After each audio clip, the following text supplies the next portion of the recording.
What's up, gamers? Aaron Shack here with episode 31 of the Shackcast. And today we're going to be talking about the Super Mario Brothers movie. And this is the recent one that came out in April of 2023. And I saw it only a couple of days ago, and I'm just super excited to talk about it. And so, if you haven't seen the movie, this might be an episode where you hold off on watching and or listening and just tune in when you've gotten the chance.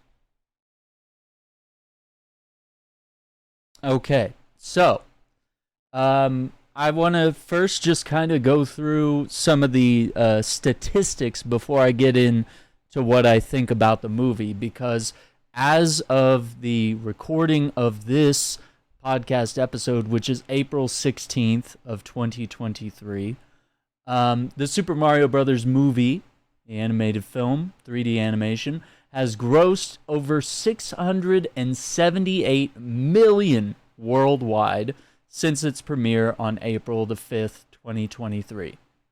Currently, the best performing video game adaptation ever, succeeding, of course, the Sonic the Hedgehog movies. Jack Black's song Peaches has over 13 million views on TikTok and YouTube. It is eligible for Best Original Song at the 2024 Oscars. So we'll see how it all goes, but, give Jack Black his chance. Also big news is that the U.S. Library of Congress has added the Super Mario Brothers theme as the first video game music to be added and preserved within its National Recording Registry. And Koji Kondo, the composer of all these Mario music throughout all the video games over the years, truly deserves this honor, because I think he's just constantly one-upped himself with each game. Mario Brothers, the first game, has so much iconic music, whether it's, the open world ground theme, or whether it's, the underworld theme, or it's sort of the underwater theme, or Bowser's Castle, or whatever it may be. Each of those, as the games went on and on and on, it's just a delight for the ears. The other interesting thing, and I just point this out because there's such a massive divide between critics and audiences. You know me, I don't really care about like review scores or numbers or reviews, and I'm out here sort of trying to reinvent the way that I, at least me personally, thinks about reviewing certain things. I really don't want to attach numbers or scores to anything, and I don't really like aggregating that type of stuff. I really think it's more important to just sort of give not just my take, but like sort of portray like, okay, well, if I didn't like this, who might like it? And sort of, there's things, there's never really just definitive good and definitive bad, because it's opinions.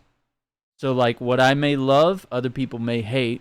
What I may think is kind of good or mediocre, anywhere in that range, someone else might love or someone else might loathe it. Whereas things I hate, other people might love. It's really a broad spectrum. And I don't like it when we sort of say that, oh, this person here, their opinion is worth this weight in gold, whereas, someone over here not worth as much. So I'm just sort of putting that in as a disclaimer here. But the movie sits at 58% with 234 reviews as a critic score on Rotten Tomatoes. So 58% Rotten, 234 critic reviews, right? The audience score is at 96% with over 10,000 verified ratings. So, the clear divide here is that audiences love this movie. Critics were clearly misinformed or looking for something else, or just didn't really understand the movie, or I don't know. There's like a really weird, but I mean, it's just once again showing that there's a lot of stuff that audiences just love that the critics can't seem to wrap their head around. And maybe it's entitlement. Maybe it's, looking for something that animated, children's film that, definitely appeals to adults as well as all, of these sort of 3D animated films do. I don't know if they were looking for like deep symbolism or hoping this would be Shakespearean in nature or something. And it just didn't deliver in that sense. It's very weird. It's very confusing to me. But now let's get into what I think about the movie. My take on the Super Mario Brothers movie is that I really enjoyed it, and I went into it with a pretty good attitude, but I think my only concerns going into the movie was like, Chris Pratt just sounds like Chris Pratt, just kind of regular voice, right? And I was kind of worried because I'd heard a couple clips of Charlie Day as Luigi, and I was just like, it just sounds like these guys are just being themselves. And same with Seth Rogen as Donkey Kong. It's like, you're not, not to like, I'm not even saying this to like dig on these people or offend anyone. But it's like, it doesn't feel like you're acting when you're just using your regular voice, right? And these characters are Italian plumbers, and Donkey Kong is, ironically a talking monkey here. So, like there's maybe some sort of accent that you may expect to go with these certain characters based on where they live or what their culture is or the way that they've sounded in video games and stuff like that. And obviously with this being a long form media rather than just, Charles Martinet doing a couple of Yahoo type noises and Mamma Mia, like all these different things. If you did that for an entire like hour and a half, 2 hour movie, you would be really annoyed by Charles Martinet's voice after a while. You'd be like, good God, can he just like turn it off and talk like a regular, like Mario would talk, just in a regular sentence? It almost becomes annoying to be so animated and so cartoonish all the time. And it's like even Mario has to have, some sort of accent or some sort of character. And so I see why they kind of went with just sort of, they're like, okay, we got to figure out how these people are as people. And Anya Taylor-Joy kind of did the same for Peach. Like, she wasn't just Mario, just like the whole time with the squeaky, overly feminine, princess in distress type voice. She just sort of found a voice that, seems human. It seems, a voice that someone in royalty might sort of have, that sort of soft and quaint and beautiful voice. But that just isn't annoying or screeching nails on a chalkboard, to your ears, if you're going to sit here for an hour and a half or 2 hours watching a movie, right? And kind of the same for Keegan-Michael Key as Toad. And I am going to go through the IMDb voice cast here just to sort of hit some of the big notes here as we, hit some bullet points here. But I see what they did there with the voice cast, and I'll say this, that those were the things that I was worried about, and those worries were instantly washed away once the movie started, and you just sort of heard the way everyone sounded in their characters, and after a while, I just sort of start to forget that that's Chris Pratt. I just sort of, oh, it's Mario, and he's got kind of a Brooklyn, New York type accent. And we're definitely seeing that with each of the characters. You just sort of all of a sudden start to kind of forget. I'm not really thinking about who's voicing who and attacking, throughout the whole movie. I'm like, oh, well, it doesn't sound like, Super Mario in 64, or it doesn't sound like him in Sunshine. It's just not, I got off the high horse very quickly. And I think that was a healthy choice for me. But like, I also, that wasn't something I was forced to do. It just kind of sort of happened. And so, yeah, let's quickly just like name off a couple of key people in the cast here. Okay, so you got Jack Black as Bowser, Chris Pratt as Mario, Charlie Day as Luigi, Charles Martinet was Mario's dad, Giuseppe, Sebastian Maniscalco as Spike, who we meet early on in the movie, Reno Romano as Uncle Tony, John DiMaggio as Uncle Arthur, Keegan-Michael Key as Toad, Anya Taylor-Joy as Princess Peach, Fred Armisen as Cranky Kong, Seth Rogen as Donkey Kong, and then a couple people that did additional voices for the film were Ashley Birch and, of course, the incredible Phil LaMarr. And so you'll definitely see that there's numerous additional voice credited actors here that are credited in the film. And so I guess just to sort of hit things from the start is that the animation style is on point. It's what you would expect if you've been playing Mario games at any point in your life, and especially if you've sort of seen how Mario is depicted in the 3D realm.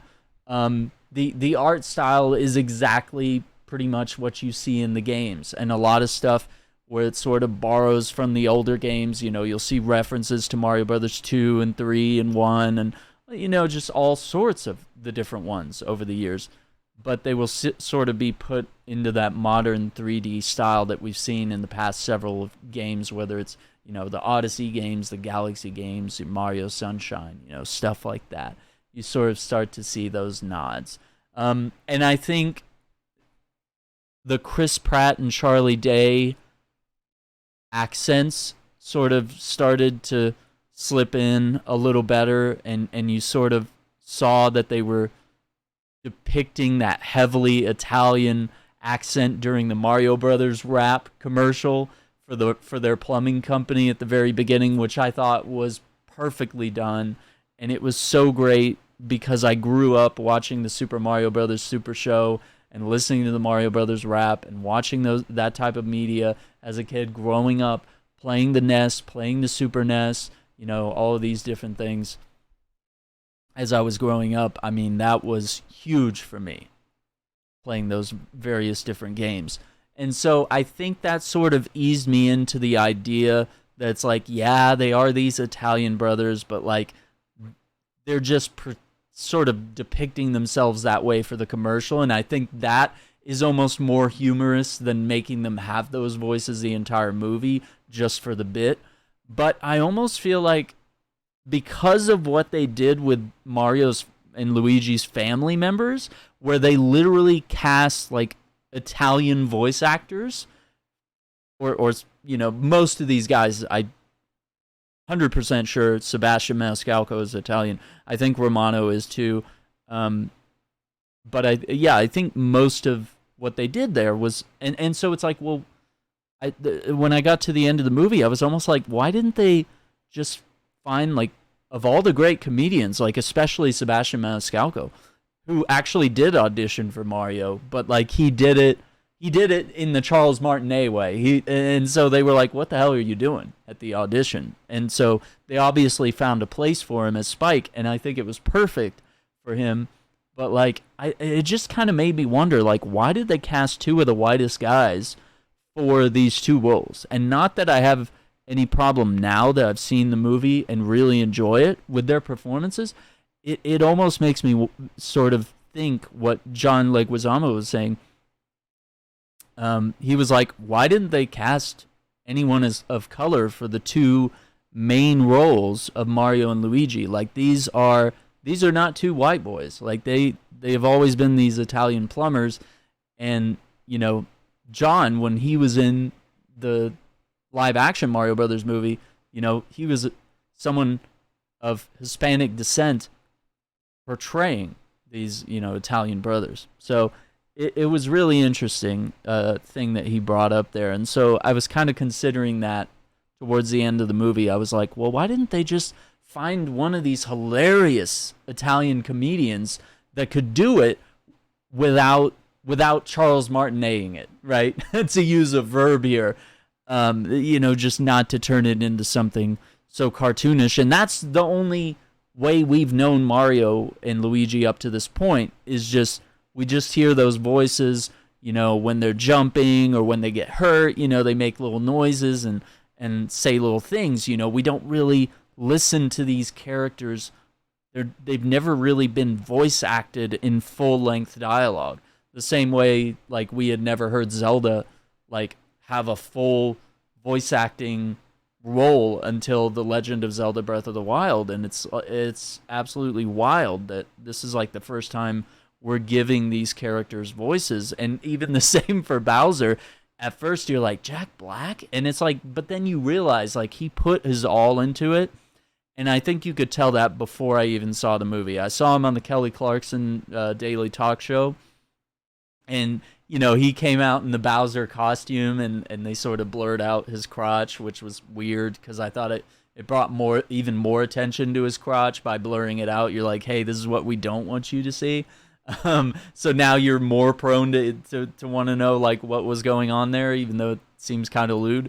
But he just put his everything into that role, whether it's, you know, him singing Peaches or just him harnessing, becoming the character. He had all these different costumes and suits that he's worn during the promotion of the film. He had like a suit jacket with flames and had Bowser spikes on the back of it. And, you know, he's just there in the background talking to the press, and Miyamoto is over there, you know, having a conversation with the press. And then you have Jack Black just being super wild and animated. And, you know, it just feels like he's the only one that was having so much fun being a part of this. And like everyone else, to me, just watching some of the press and stuff, it felt like it was just another role for some of these people. But it was also really cool to see Anya Taylor-Joy walking around in Peach's, like, you know, biker outfit that she wears in Mario Kart, which they showcased in the movie, and I thought that was cool. That, you know, it's just kind of fun that they were dressing up, and it felt weird that Chris Pratt and Charlie Day just didn't ever feel the need to throw on some overalls, even just for a quick meme or a laugh, you know? And they had the cast doing fun things like playing Mario Kart together, you know, during the promotion of the film. And, you know, it's just kind of weird that, you know, they just didn't really, it just felt like they were going through the motions more than like being super excited about it. So I don't know what to say about that, but there it is. So yeah, the accents and all that stuff sort of fades away after a while, and one of the first characters they meet is Spike, played by Sebastian Maniscalco. And I actually didn't know Sebastian was in the movie until I heard his voice, and I was like, dude, it's so perfect, and it's perfect that he's the guy that's sort of bringing Mario down to earth here. And he's like, nobody cares about you dumb brothers and your stupid little plumbing stuff. You're just a bunch of lamos. You're never going to be anything in this world. And I thought that was a really cool way to sort of like humanize these characters and sort of give them this real world context of, like, you know, the whole first bit of the movie is just sort of, this is how these brothers are received in the real world. And if you ever read any of the comics, or like, I even have like sort of a bedtime storybook of the Mario Brothers, like the way that at least some of the stories would start out is like they'd be doing some plumbing, and then they like fall into a pipe and end up in the Mushroom Kingdom, and it's like sort of this magical world. It's kind of that Narnia type thing that happens, you know. It's the teleportations, the isekai or whatever, all these different things. And I thought that was really cool. It was good world building. It was good character building. And granted, it's probably not the richest or the most wild, you know, form of storytelling here. Like, maybe it's not going to blow your mind if you're looking for some sort of Shakespearean tale here. But if you're used to Mario Brothers and you just love Mario Brothers, you love Nintendo, you're a gamer, or maybe you even just played it once, you know, or you just sort of understand the cultural significance of the Mario Brothers in our world, it just hits. And so I think that was some really good world building, and it already had me laughing, you know, whether it was Luigi on his mobile phone, he had the GameCube, you know, startup sound as his ringtone, and it just sort of harkened back to, like, yeah, that was the first time Luigi's Mansion, you know, that was like his big time in the spotlight for Luigi. And I thought that was really well done, that they kept the movie at heart. It was a Mario Brothers movie. It was, so even though Luigi wasn't prominent throughout the entire movie, but like they kept the brothers as a core part of the film, and the core sort of I guess tagline would sort of be like, we can do anything as long as we're together. And they instantly get separated as you sort of learn that. But like when the brothers are back together, like they instantly become this sort of unstoppable force and this great team that they're really good, both as plumbers, both as, acrobats and these heroes that sort of end up saving the world, right? So it's really cool that they did that. And so, yeah, they instantly become split up, but I'm really glad that it just didn't become the Super Mario movie, because that's one thing I was kind of worried about. And one of the other things I was worried about, and it's weird, I don't think it's a woke film at all, but like I was kind of worried that the Princess Peach,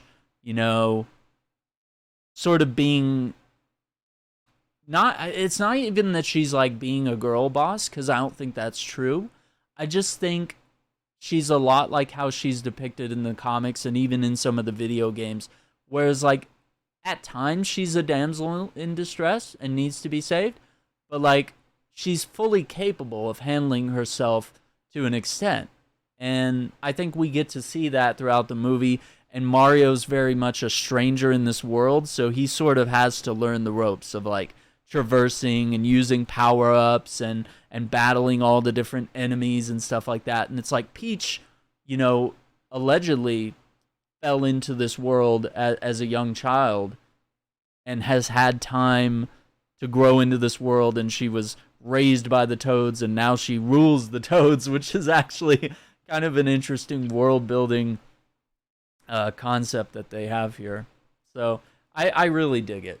I think that was a super cool thing that they did there. And so I was kind of worried that it was going to be sort of this, like, they were going to, like, push sort of a feministic, and people would be like, oh, Mario Brothers is woke, because it's saying girl power. And it's like, no, it was done in a way where it's not like, it wasn't belittling Mario so that Peach could be strong, right? It was like, Mario's a stranger in this world, and he's strong, but he's got to learn the ropes a little bit. So yeah, he fails in the same way players fail, right? Players fail to make jumps, or players get hit by piranha flowers or Goombas or whatever, And it shows Mario failing over and over. And, Peach just looks like the master because she's been here before. It wasn't really sort of trying to push like, oh, she's only better than him. That's only... It feels like in Marvel movies they do this, where it's like, well, She-Hulk is better than regular Hulk, and we had to make her that way so we could show that she's better. But, like, Hulk is every bit as good. They're both incredible characters. They're incredibly strong. But to sort of hype the girl character up, we had to have her step on the male character and push him down. And that's just bad writing. Because, like, you can do both. You can have incredibly powerful characters, and at times one's better than the other, and you can do it without destroying the credibility or stepping on the world building that you do with another character. So I think that was handled well without it sort of becoming like a girl boss thing or a woke thing or any sort of like weird thing. And it's really hard to explain. I'm sure people will get aggravated by me even sort of discussing that concept, but like I just think it's a rare thing in media.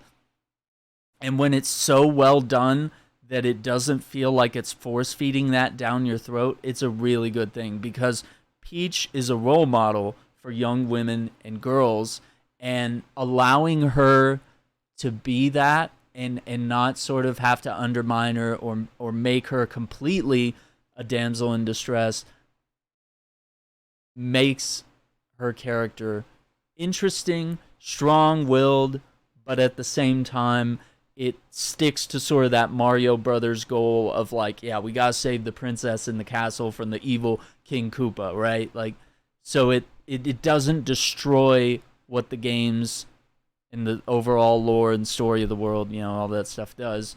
But like Peach in the games, in the comics, in the world, she's been able to handle herself as well. So it's really cool. And so no matter if you're a young boy, you're watching the brothers, you're like, you have your your role models to see, and both the same. If you're a young girl watching this movie and you're just like Princess Peach, sort of becomes that role model for you. You have a good role model growing up, and not a lot of young girls may have had that, 10 years ago, 20, 30, 40 years ago, or whenever it was. They didn't have some of these characters depicted in proper media, whether it's video games or movies, and especially good video game movies, which I believe this one truly is. It's probably one of my favorites. So as we sort of get more into it, I think the musical nods that they did throughout the film was mostly Koji Kondo's music that has been done throughout all the games. And every little riff, I was just like, holy crap, that's from Mario Brothers 2. Holy crap, that's from Mario Brothers 3. Holy crap, that's from Super Mario Brothers 64, Peach's, castle theme or whatever, and I was like, oh my god, they did the underground theme when he was looking in the pipes, and stuff like that. There were just so many moments that, like, in my mind, I was just geeking out, and I was just exploding, even though I was just sort of, sitting there like this and probably smiling like an idiot for most of the movie, right? And so as a gamer and as someone that grew up with these games and played every single one of them growing up, it was just a moment of bliss and pure joy, and I just enjoyed the movie for what it was. But that doesn't... I know when people say that, you think, oh, well, you're just enjoying, like, kind of a good, bad, mediocre kind of movie. And I'm like, no, it's like, I really am just enjoying it for what it is. And I also think it's a great movie. And so, yeah, I'm listening to the score. I'm, spotting little Easter eggs like the music box in the background or the elevator lifts from Mario Brothers 1 or the clear pipes that showed up in the new Super Mario Brothers games. The Toad theme from Toad's little treasure hunter game. That was so cool that they were even referencing little things like that. All the various power-ups and the way that they affected characters was really fun. I think that was a good way that they made power-ups part of the world, and they made it sort of a gamey concept where it's like, oh yeah, you get the power-up until you get hit. And then it sort of lets you enjoy those moments and connects the game world to the story. And I think that was really well done. And so when Peach got the fire flower, her dress turned white and red, and she used it to, like, light the fire. And then she got the ice flower later and, used it to blast at Bowser. And that was just so cool. And I think I enjoyed the existential crisis that the Super Mario Galaxy star that was in prison had. He was just like, death is the sweet release. He's like, you'll never get out of here. You'll die. And Luigi's just like freaking out. And I think Luigi had some really great scenes where he was running away from the Dry Guys and gets into Bowser's abandoned castle, and all the Shy Guys are in there. And I think they did a really good thing with that. And it makes me excited to see if they'll try to pull off a Luigi's Mansion movie, or if they'll do like a Super Mario Brothers 2 movie. And just sort of keep it about the whole cast here. But I think it was really cool that they included Donkey Kong and his world, and there were some nods to Yoshi and Yoshi's Island, and they showed a bunch of Yoshi stampeding, and the big end credits scene at the very end of the credits was Yoshi's egg cracking and sort of teasing that Yoshi would potentially be in the sequel, and I think that was really cool. But yeah, they really told a good story, and I think the way they sort of wrapped it up with the big fight against Bowser at the end of the film, and they sort of used, Mario watching that commercial and seeing him and Luigi with the capes on, and seeing that they were heroes, and they're the Super Mario Brothers, they're not just the Mario Brothers. And that sort of gives him the courage to get out there and fight the fight and defeat the evil king. And I like that the superstar was sort of the big thing. Bowser was like, I need this to rule the world and to make Peach my wife. And it's really cool that, like, he tells his army at the beginning of the film of Koopas, he's like, we're gonna have a great wedding, and everybody's like, what, a wedding? I thought we were like world domination. Bowser is just like, no, I just really want to marry Peach. I think she's cute, like, and he's just planning a royal wedding. Granted, like, if she doesn't accept, he plans to force her to marry him and destroy her kingdom. But like, it's just really funny the way they use that. And I think Jack Black really leans into that part of the character. And so I think there's a lot of actors looking at these characters and doing sort of a deep character study. And granted, there's not a lot with some of these characters. Bowser kidnaps Peach. Peach gets kidnapped. Mario saves, it's like there's not a whole lot of deep lore, but I think they found a way to just get into it quick, make it interesting. Don't bore the user, the users, gamers, whatever it may be, the viewers, with all sorts of, boring facts or long tales of world building and blah, blah, blah, lots of exposition. They really just sort of let the story and the characters and the dialogue tell itself.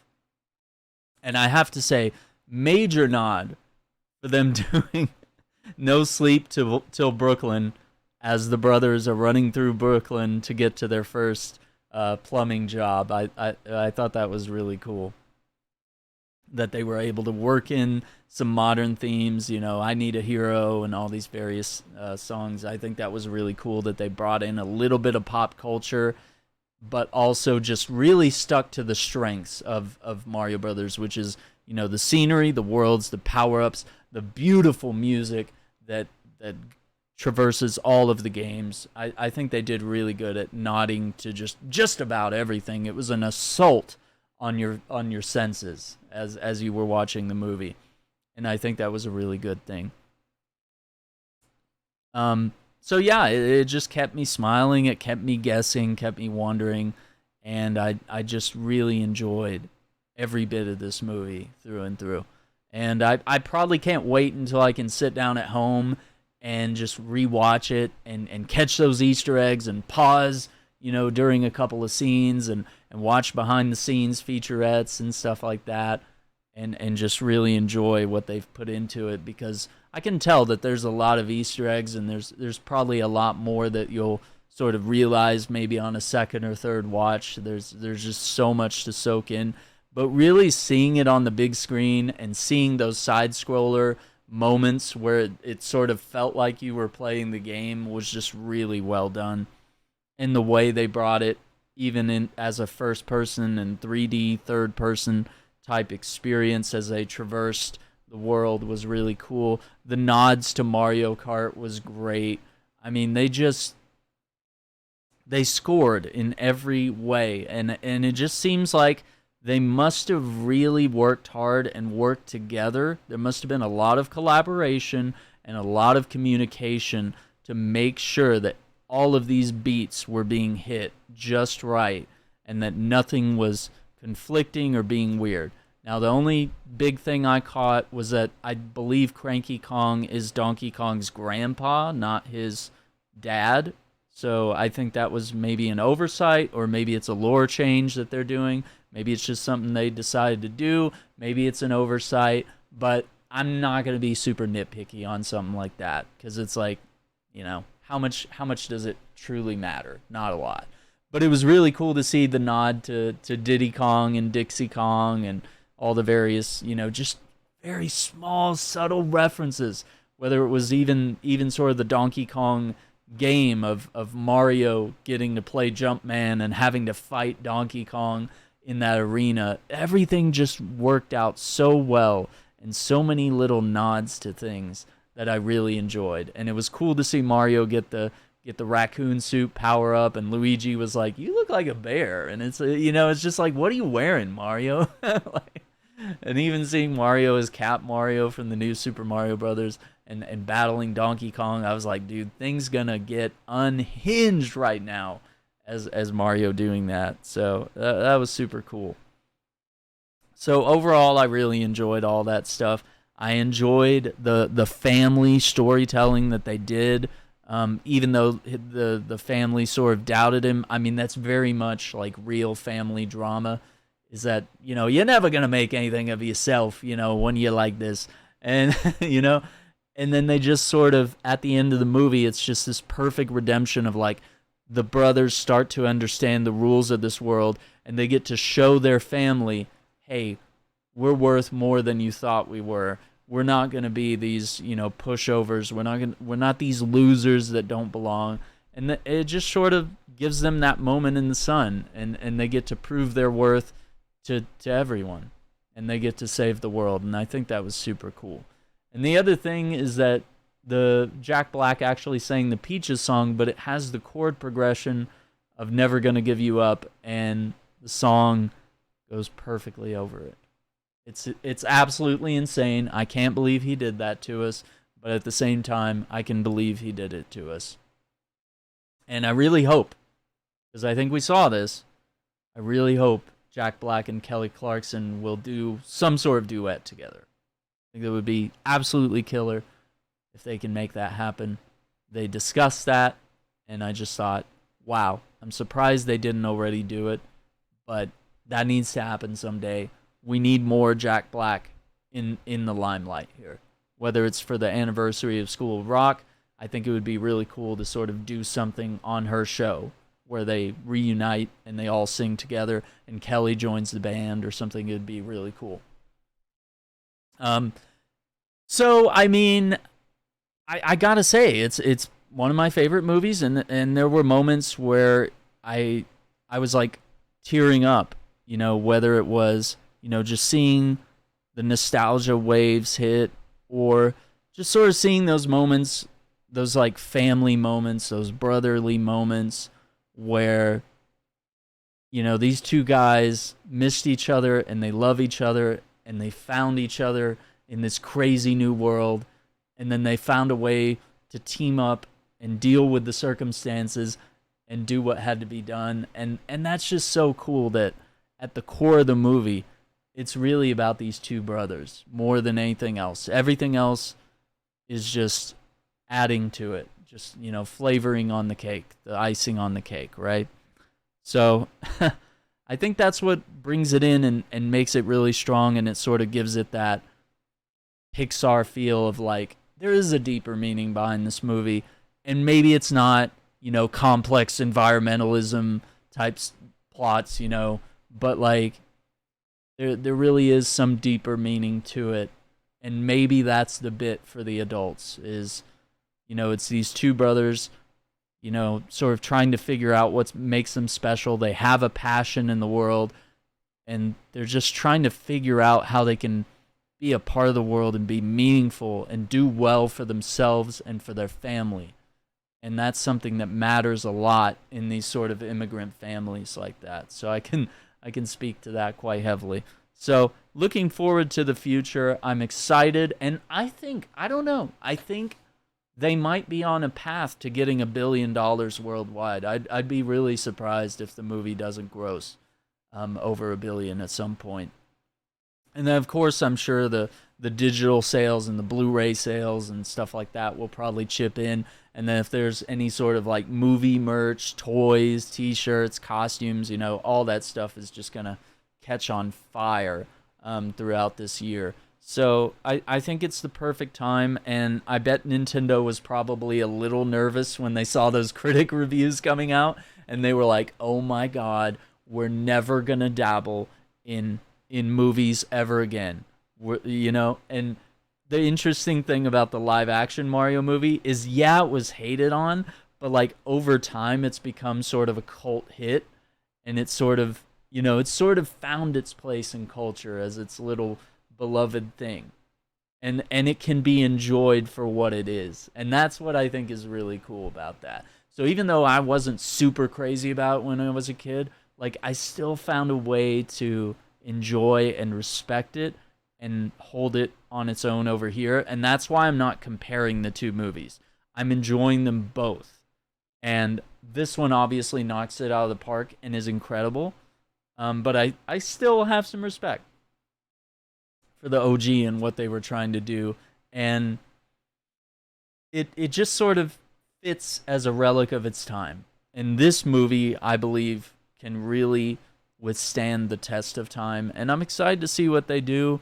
I hope they don't go overkill into like a massive Nintendo Cinematic Universe. I mean, I think it would be really cool to have them develop other properties. We've had Netflix teasing a Legend of Zelda TV show or something, trying to, or a movie, or, we've had all these different things. And while it would be cool, I just want them to treat it like they did this movie. Be very careful, like The Last of Us was. Be very careful, be very loyal, and just take the time to do things right. Don't rush it. Don't be weird. Don't bring in weird agendas, and just, what if you just stick to the source, but don't be too loyal that it's like, oh, we're just watching the video game plot over again. Have those surprises, have those moments where things differentiate and create something new and awesome. But I think you also have to work very closely with the team at Nintendo to make stuff like that happen. So I think this is them, doing a really good job. And if it leads to something else, great. But I don't think everything needs to become a Marvel Cinematic Universe. Even though I'm sure they're seeing dollar signs over there, and they would probably love to do a Metroid thing, a Donkey Kong thing, a Zelda thing, a Luigi's Mansion thing, whatever. And just start branching out and giving everyone their own movies or pumping out sequels one after the other. Just make sure they stick with meaning and intention and try to maintain a consistent cast of characters that do a good and meaningful job. So, couple other things I want to mention, but that's pretty much my thoughts on the Super Mario Brothers movie. I really enjoyed it, and I think it's really going to be one of those movies we talk about when we talk about video game adaptations and how significant they can be to our culture and our media here.